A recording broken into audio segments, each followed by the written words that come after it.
Assalamualaikum warahmatullahi wabarakatuh. Baik jamaah sekalian rahimakumullah, kita lanjutkan pembahasan kita mengenai tentang adabus safar. Ya, ada hal-hal yang perlu diperhatikan pada saat kita hendak melakukan perjalanan safar. Ya, kalau kita pengen pergi, kita pengen safar, kita pengen mudik, itu ada sunnah Rasulullah yang kalau kita lakukan, insya Allah ya, di sana ada nilai pahala karena berupaya untuk mengikuti sunnahnya Rasulullah Sallallahu Alaihi Wasallam. Yang pertama, hadirin jamaah sekalian rahimakumullah, dianjurkan kita kalau pengen pergi kemana-mana, diupayakan perginya di hari. Biasanya kita kalau pergi hari apa, Pak? Ya, hari Sabtu Minggu karena emang liburnya begitu ya. Ya, dalam syariat agama ada informasi. Saya bacakan hadisnya. Anna Nabiy sallallahu alaihi wasallam kharaja fi ghazwati Tabuk yaumal Khamis. Adalah baginda Rasulullah sallallahu alaihi wasallam. Beliau kalau keluar pergi ke dalam satu peperangan, perang Tabuk namanya dulu, beliau keluarnya itu bawa pasukan di hari Kamis. Wa kana yuhibbu ay yakhruja yaumal Khamis. Ya, beliau sallallahu alaihi wasallam pergi di hari Kamis bukan hanya saat perang Tabuk, tapi seringkali beliau memilih hari Kamis kalau hendak ingin pergi kemana-mana. Karena yuhibbu adalah Rasulullah menyukai, mencintai, memilih ayyakhruja yaumal Khamis. Ya, untuk keluar dari rumahnya pergi ke satu tempat kalau sudah masuk hari Kamis. Ya, ini hadisnya sahih, muttafaqun alaih, riwayat Imam Bukhari dan riwayat Imam Muslim. Laqallama kana Rasulullah sallallahu alaihi wasallam yakhruju illa fi yaumil khamis. Ya, bahkan dalam satu riwayat yang lain dijelaskan, bahkan hampir tidak pernah Rasulullah pergi kemana-mana kecuali beliau perginya itu di hari Kamis. Ya, ini makanya kata para ulama, berdasarkan informasi ini karena hadisnya sahih, afadal hadis istihbabul khurud lis safari yaumal khamis. Ya, maka dianjurkan, disunnahkan kalau kita ingin pergi kemana-mana, sawaun kana lil jihad, baik perginya untuk berjihad di jalan Allah ataupun perginya untuk keperluan-keperluan safar lainnya, maka hendaklah memilih hari Kamis sebagai pilihan mengikuti sunnahnya Rasulullah sallallahu alaihi wasallam. Ya, jadi kalau Bapak boleh mau milih, silakan pilih hari Kamis. Ya, mudah-mudahan insya Allah pilihan hari itu adalah pilihan kebaikan sebagaimana yang dipilih oleh baginda Rasulullah sallallahu alaihi wasallam. Meskipun mau pergi hari apa saja, silahkan saja, boleh-boleh saja. Dan meskipun juga tentunya informasi ini disesuaikan dengan kebutuhan. Ya, jangan Bapak ada undangan kondangan hari Rebo, datangnya hari Kamis. Ya udah selesai orang. Ya, ada saudara kita di Jawa meninggalnya hari Sabtu, kita baru kesananya hari Kamis, kelamaan. Ya, tentunya disesuaikan. Tapi kalau kita punya pilihan, ada waktu senggang, ini mau pergi kapan? Semuanya free. Mau Senin, Selasa, Rabu, Kamis, maka pilihlah hari Kamis karena di hari itu hari yang disukai oleh baginda Rasulullah sallallahu alaihi wasallam untuk melakukan perjalanan safar. Ya, ini sesuatu yang dipilih oleh Rasulullah, ya tentu ada sesuatu. Ya, hanya saja tidak dijelaskan dalam hadis-hadis terkait dengan pilihan Rasulullah tersebut kenapa Rasulullah memilih hari Kamis. Namun sebagian para ulama menjelaskan salah satunya mungkin di antaranya Ya biar nanti kita bisa Jumatan di masjid yang lain. Ya kan biasanya kita Jumatan di mana, Pak? Ya Jumatan kan biasanya di Masjid Nur Islam. Ya, atau Masjid Nurul Quba di samping, atau masjid ya di sunter-sunter aja begitu. Ya, atau yang punya kantor ya masjid di kantornya. Ya sekali-kali ya kapan-kapan kita bisa Jumatan di masjid orang. Ya mungkin mudah-mudahan ada informasi wawasan tentang Islaman yang bisa kita dapatkan dari oleh-oleh perjalanan pada saat kita melakukan perjalanan safar. Ya ini salah satu hikmah yang mungkin kenapa Rasulullah SAW memilih jalan-jalan di hari Kamis. Ya selain itu mungkin hikmahnya adalah kita mengetahui bahwa orang yang sedang melakukan perjalanan safar dia punya jatah doa yang mustajab. Masih ingat, Pak? Doa mustajab salah satunya adalah doa orang yang melakukan perjalanan safar. Ya makanya kalau ada di antara kita yang punya hajat, punya keinginan, punya cita-cita yang belum kesampaian, ya cari siapa saudara kita yang pengen pulang kampung, ya maka titip doa sama dia. Cari saudara kita, apalagi yang ingin melakukan perjalanan umroh. Umroh itu kan safarnya jauh ke luar negeri, ke kota suci Mekah Al-Mukarramah. Yang kita pesan, apa yang kita pesan? Doa kita pesan. Ya, jangan nomor peci kita pesen, ada 52 ini pecinya misalnya. Nomor gomis kita pesen. Ya, warna sorban, oleh-oleh kita pesen. Tapi lupa kita pesen doa, padahal doa yang kita pesankan kalau dibaca sama dia saat dia melakukan perjalanan, insya Allah doanya itu dikabulkan sama Allah Subhanahu wa ta'ala. Seorang musafir doanya mustajab. Dan kita ketahui bahwa Rasulullah sering beliau berpuasa Senin Kemis. Dan Senin Kemis itu orang yang berpuasa tentu doanya mustajab di hadapan Allah Subhanahu wa ta'ala. Ya, jadi diinginkan dalam perjalanan safarnya itu sehingga mustajabnya ini jadi double. Ya, sudahlah. Ya, lagi puasa. Ini doanya mustajab, doa orang yang puasa, ya, dan melakukan perjalanan safar di hari Kamis ini juga mustajab doanya insyaallah taala. Ya, dan diantaranya juga seseorang diinformasikan dalam hadis tiap-tiap hari Kamis catatan amal ibadah seseorang itu pekanannya diangkat ya, oleh malaikat untuk dilaporkan kepada Allah Subhanahu wa ta'ala. Ini kan juga salah satu hikmah kenapa Rasulullah puasa tiap-tiap hari Senin dan tiap-tiap hari Kamis.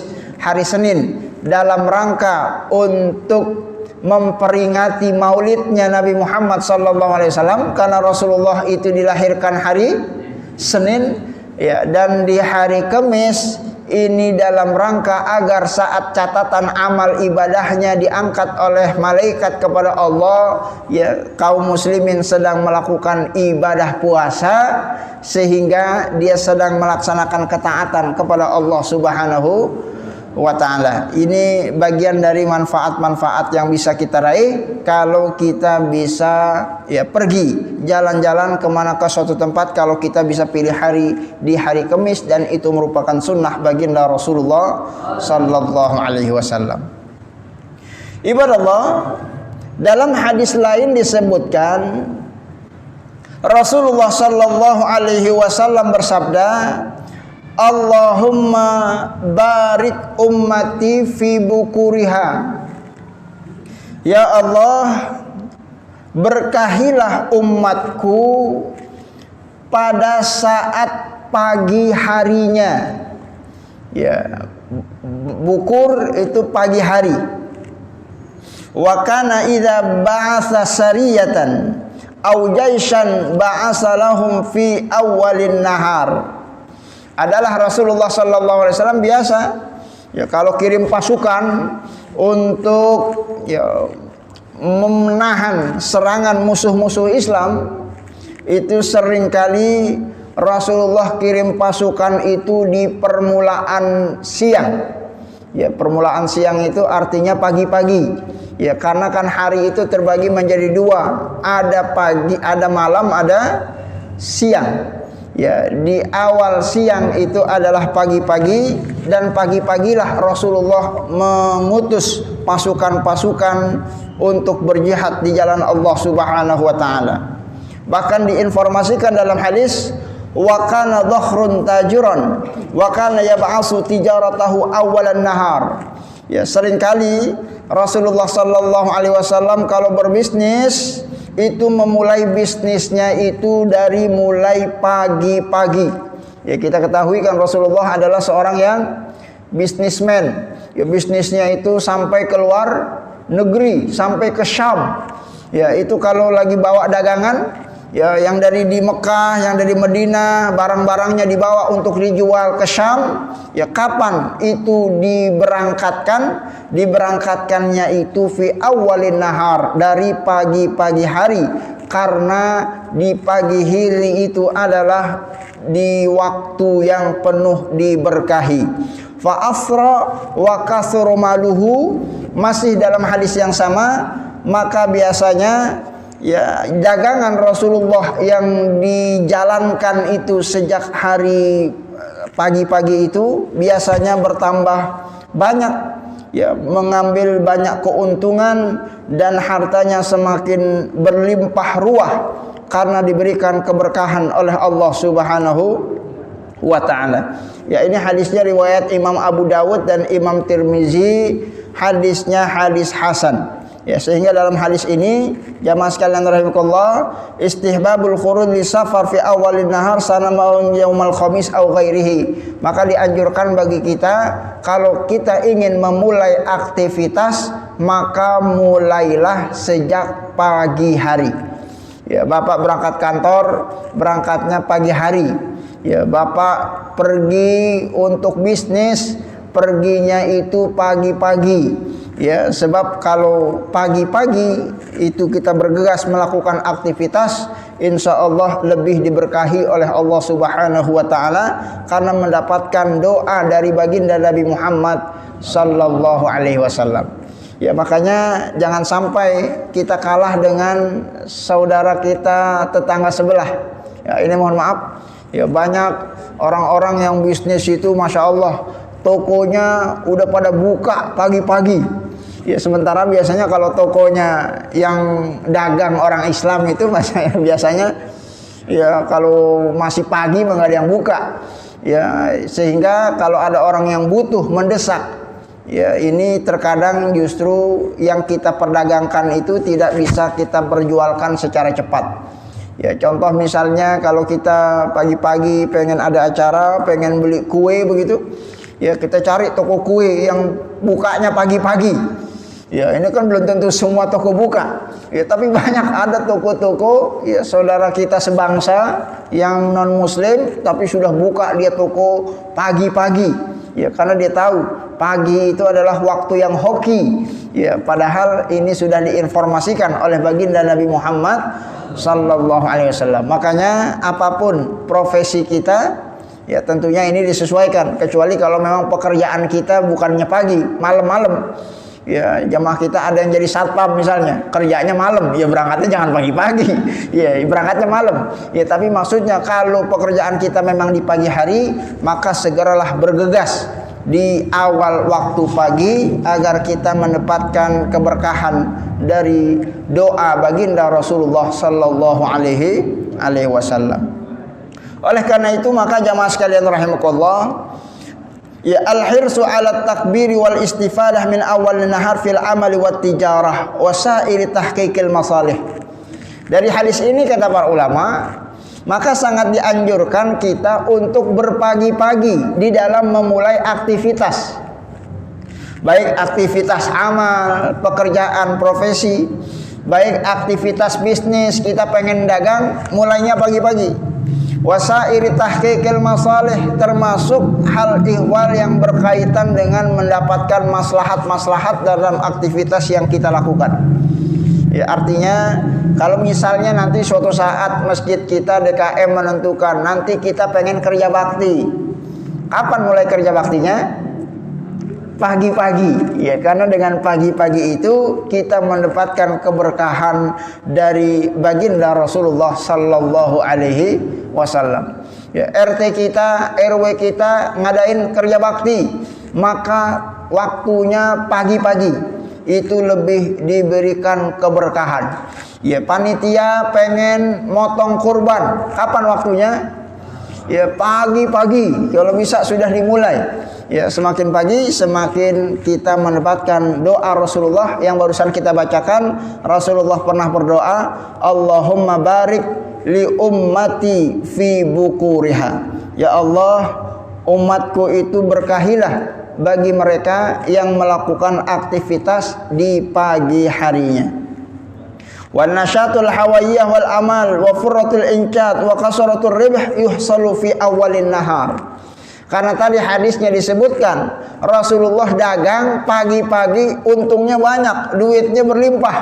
Maka kata para ulama, siapa saja yang ingin bisnis mulainya dari pagi-pagi, yang punya toko bukanya pagi-pagi, yang pengen bertani nyangkulnya pagi-pagi, yang ingin bersawah jadi lakukan pagi-pagi, ya, maka saat itu insya Allah dia akan mendapatkan keberkahan. Allah lipat gandakan hartanya dengan izin Allah Subhanahu wa taala, sebagaimana yang diinformasikan dari hadis yang barusan kita bacakan. Ya, maka mendahulukan pagi hari, tidak mengulur-ulur waktu, ini bagian dari kesunahan Rasulullah sallallahu alaihi wasallam. Dan termasuk diantaranya saat kita melakukan perjalanan safar, kita ada pilihan, kita pengen ke Jawa, mau naik kereta apa naik bis. Itu kan ada kereta pagi, ada kereta malam, ada bis pagi, ada bis malam. Kita pilih yang mana? Pilih yang pagi-pagi. Itu yang disunahkan oleh baginda Rasulullah sallallahu alaihi wasallam. Ya, apalagi pagi-pagi kan sopirnya juga masih seger, Pak, ya. Ya, masih sambil ngopi, matanya masih melek. Ya, mudah-mudahan kita bisa selamat sampai dengan tujuan. Amin ya rabbal alamin. Ya, dan kesunahan ini berlaku secara umum, sawaun kana yaumul khamisi au ghairuhu. Ya, meskipun kita melakukan aktivitasnya di hari Kamis safarnya, atau mungkin kita mau safar di hari yang lain. Ya, di sini ada kesunahan. Kalau kita pilih hari Kamis dapat pahala sunnah ngikutin Nabi pergi di hari Kamis. Tapi bukan cuman Kamisnya, tapi kalau bisa pagi hari di hari Kamis, sehingga kita mendapatkan dua pahala. Tapi kalau kita tidak bisa pilih hari Kamis, biasanya kita Sabtu Minggu, maka setidaknya Sabtu pagi atau Minggu pagi kita melakukan perjalanan safar, setidaknya dapat kita satu pahala sunnah, yaitu berpagi-pagi saat kita memulai aktivitas yang diperintahkan oleh baginda Rasulullah sallallahu alaihi wasallam. Jamaah sekalian rahimakumullah, di dalam fikih kita bahkan disebutkan untuk setidaknya kalau kita pergi, kalau bisa jangan sendirian. Ya, kalau bisa ada temannya, ada kawannya, ada sahabatnya. Ya, dalam sabdanya Rasulullah sampaikan, hadisnya sahih riwayat Imam Bukhari, diceritakan oleh Abdullah ibnu Umar. Rasulullah sallallahu alaihi wasallam bersabda, "Lau anna an-nas ya'lamuna minal wahdah ma lam a'lam ma sara raqibun bilailin wahdah." Ya, kalau kalian tahu apa dampak buruk bagi orang yang melakukan perjalanan safar seorang diri, maka niscaya dia tidak akan jadi pergi. Ya, gara-gara dia tidak ada temannya untuk melakukan perjalanan safar. Ya, itu kata Rasulullah sallallahu alaihi wasallam. Ya, sehingga berdasarkan hadis ini, ya, karena Rasulullah memberikan informasi itu, karahiyatus safar munfaridan min ghairi rifqah. Ya, makruh hukumnya kalau kita pergi itu nggak ada temannya. Ya, kalau bisa ada teman kita, ada sahabat kita, ada saudara kita, ada bini kita, ada anak kita, atau ada siapa, agar kita tidak melakukan perjalanan safar seorang diri. Karena kalau orang melakukan perjalanan safar itu seorang diri, ini banyak resikonya. Ya kalau resiko-resiko zaman sekarang mungkin dia ngantuk saat nyopir, ya nggak ada temennya, nggak ada gantinya, akhirnya terjadi kecelakaan. Ya zaman sekarang kalau kita pergi sendirian, ya dikhawatirkan nanti ketemu begal, ya habis kita. Ya tapi kalau ada temannya kan insya Allah ya hal-hal yang seperti itu bisa diantisipasi. Ya apalagi di masa Rasulullah sallallahu alaihi wasallam, ya banyak al-wahsyah, binatang-binatang melata, ada kalajengking, ada ular-ular padang pasir. Ya yang mana orang kalau perjalanan safar itu ketemu sama singa, itu bagaimana ngadepinnya? Ya kalau dia cuma seorang diri, tapi kalau ada temannya, insya Allah justru binatang itu yang kabur. Ya karena dengan jumlah kita ya semakin banyak, bahkan semakin dianjurkan oleh Rasulullah sallallahu alaihi wasallam. Dan salah satu di antaranya kenapa itu diperintahkan oleh Rasulullah kita tidak melakukan perjalanan safar jangan seorang diri, salah satu di antaranya adalah hirmanuhu min salatil jamaah. Ya agar dia tidak bisa kehilangan melaksanakan sholat berjamaah. Ya karena di zaman Nabi kalau dia jalannya sendiri lewat padang pasir, masuk waktu sholat, dia sholat, kan sholatnya sendirian, nggak bisa sholat berjamaah. Ya karena padang pasir, ya nggak ada masjid, nggak ada perkampungan. Ya dia pengen sholat, akhirnya sholat sendirian, pahalanya 1. Kalau jamaah pahalanya 27. Ya itu sekali sholat. Lah kalau dalam perjalanan membutuhkan waktu yang sangat panjang, bahkan sampai berhari-hari. Ini kita bicara konteks masa lalu. Ya di mana alat transportasi tidaklah canggih seperti zaman sekarang. Masih zaman himar, masih naik onta, sehingga jangan sampai nanti sholatnya tidak berjamaah. Maka ketimbang sholat nggak berjamaah gara-gara perjalanan safar, ajak orang yang dari kampung kita, saudara kita, sahabat kita untuk jalan sama-sama. Nanti di tengah jalan waktunya sholat zuhur, kita sholat zuhur berjamaah. Waktunya sholat asar, kita sholat asar berjamaah. Waktunya sholat maghrib, kita sholat maghrib berjamaah. Sehingga selama perjalanan kita tetap mendapatkan pahala sholat berjamaah. Ya ini yang dilakukan oleh baginda Rasulullah sallallahu alaihi wasallam. Selain itu juga tentunya agar kita tidak kehilangan teman perjalanan. Ya orang kalau pergi sendirian kan bengong aja Pak ya. Pergi sendirian mau ngobrol sama siapa? Ya tapi kalau ada temannya, ya insya Allah kan itu bisa menjadi penghibur kita di dalam menemani perjalanan safar kita. Ya jamaah sekalian rahimakumullah, sebagai informasi juga kalau kita pergi sendirian itu godaan setan luar biasa. Semakin kita ada temannya, setidaknya godaan setan itu makin melemah. Bahkan semakin teman kita dalam perjalanan itu jumlahnya ada 3 orang, insya Allah setan itu tidak menggoda kita. Ya kata Rasulullah, ar-raqibu syaitan, war-raqibani syaitanan, wassalasatu ruqab. Ya kalau kita pergi sendirian itu ada setan yang ngikutin kita. Ya khawatir nanti kita mampir kemana. Ya yang namanya pergi kan gak ada yang kenal. Ya kita mampir ke rumah remeng-remeng juga gak ada yang tahu Pak ya. Ya khawatir nanti ya setan itu mengarahkan kita ke sana. Ya melakukan perlakuan-perlakuan maksiat. Ya karena ini kesempatan, nggak ada orang yang tahu. Karena kebanyakan manusia terkadang terhalang dia untuk melakukan kemaksiatan, ya karena tidak ingin kemaksiatannya itu diketahui oleh orang. Ya maka jangan sampai kesempatan itu ada di depan mata kalau kita perginya berdua. Apalagi berduanya sama ketua masjid, kan nggak mungkin kita mampir ke sana. Apalagi berduanya sama orang-orang soleh, dan itu sunnah mengajak orang soleh menemani perjalanan safar kita, sesama jemaah masjid yang rajin sholat berjamaahnya.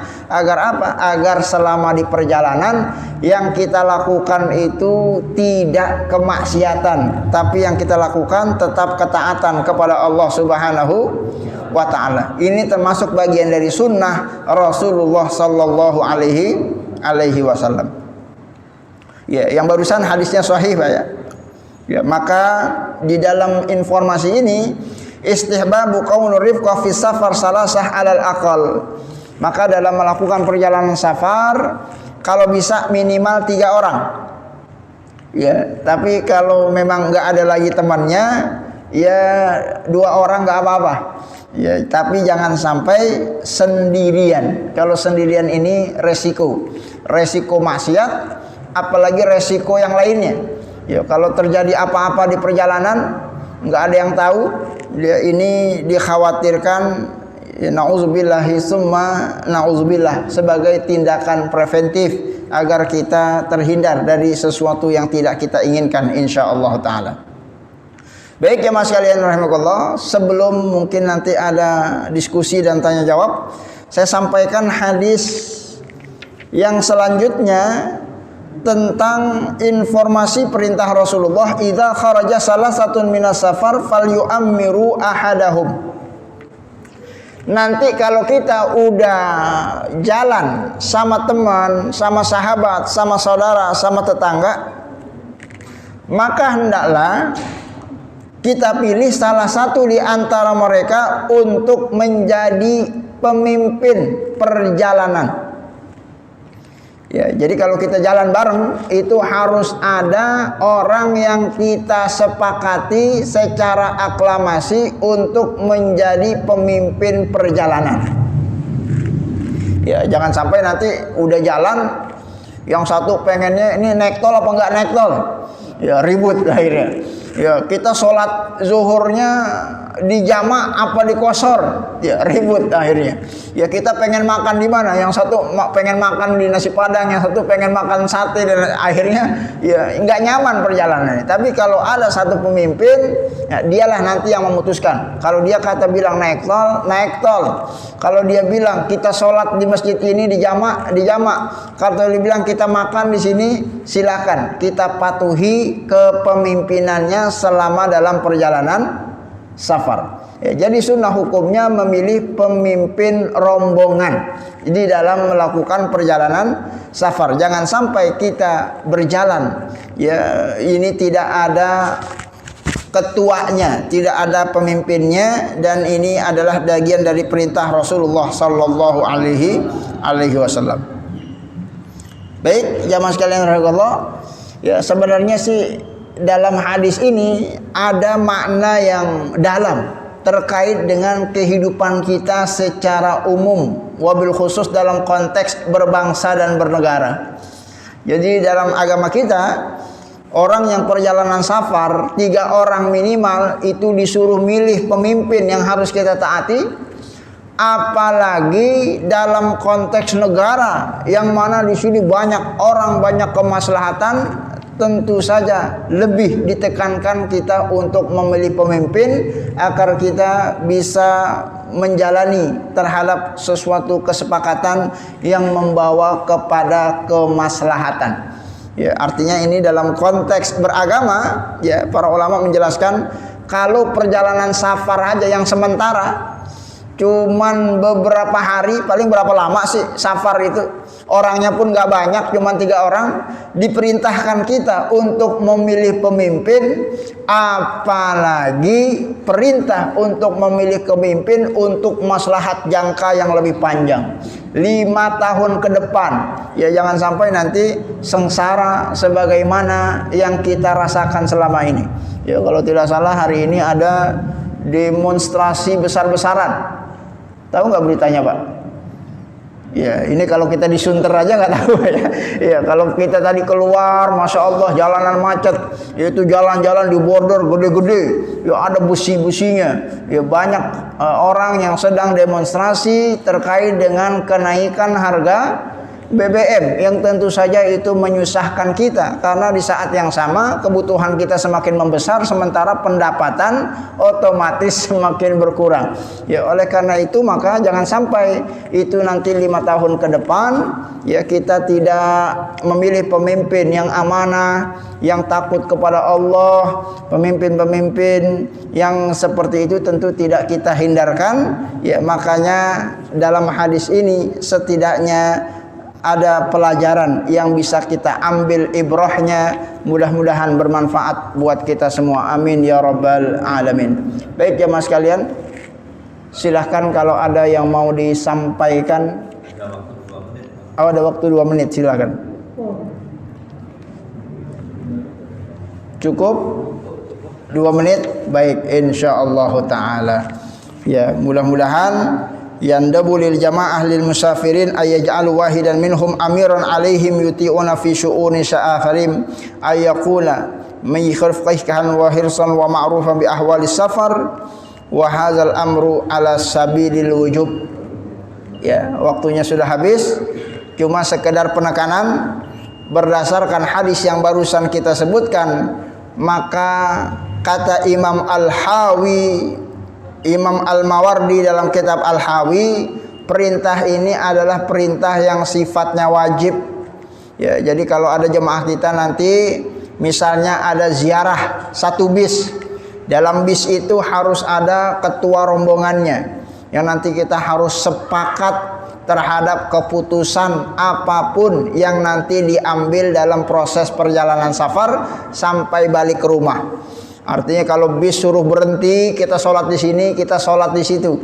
Ya, kalau disuruh jamak, kita jamak sholatnya. Kalau disuruh kosor, kita kosor sholatnya. Kapan kita harus kumpul, kita kumpul. Ya, kita kemana saja rutenya, kita patuh terhadap pemimpin yang barusan tadi kita pilih. Dan pemimpin yang ideal itu adalah yang paham fikihnya, ngerti hukum sholatnya, mengetahui kondisi jalannya, lewat mana yang lebih lancar, hindari jalan-jalanan yang buruk dan lain sebagainya. Orang lapangan yang memang paham perjalanan, itulah yang kita pilih untuk menjadi ketua rombongan. Ya, begitu arahan baginda Rasulullah sallallahu alaihi wasallam. Mudah-mudahan informasi-informasi sunnah ini bisa kita upayakan untuk kita laksanakan di dalam kehidupan keseharian. Amin ya rabbal alamin. Agar hidup kita bukan cuma bertambah pahala dengan ibadah sholat, dengan bacaan Quran, dengan sedekah, tapi juga jalan-jalannya kita masih ada pahalanya mengikuti sunnah Rasulullah sallallahu alaihi wasallam. Hadanallahu wa iyyakum ajma'in, billahi taufiq wal hidayah, wallahul muwaffiq ila aqwamit thoriq. Mudah-mudahan Allah berkenan memberikan kita semua taufik dan hidayah, dan kita tutup taklim kita pada malam hari ini dengan doa kafaratul majlis. Subhanakallahumma wa bihamdika asyhadu an la ilaha illa anta astaghfiruka wa atubu ilaik. Wassalamualaikum warahmatullahi wabarakatuh.